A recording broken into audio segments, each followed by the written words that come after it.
این منم، اینم توی. دلام پیشمه، اما خودمون از هم دوریم. علت طلاقتون چیه؟ یه چیز خصوصیه. ما اینجا چیز خصوصی نداریم. مهرت چیه؟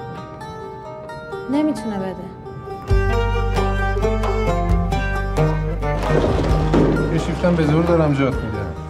آخه آقای مهندس، من هم باید قصه ازدواجم بدم قرض حسنه، هم قصه طلاقم بدم دادگاه. خب میگه تو چند تا قسمت نداری؟ ها؟ من شاید کجا بدم؟ همین مارپوشه هم خوب پول در میارن ها. حالا دونه چنده مار؟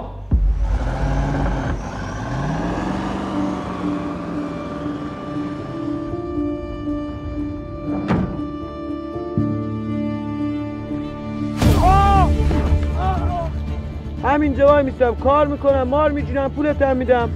هان چی میگی؟ این برام پیدا شد تو مار میندازم به جونت. تو این بیابون به این گندجی من کجاش مار بگیرم؟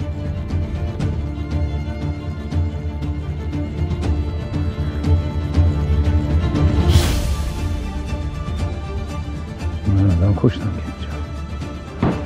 غلط کردی من از اینجا برم. خودت میری. کجا میری؟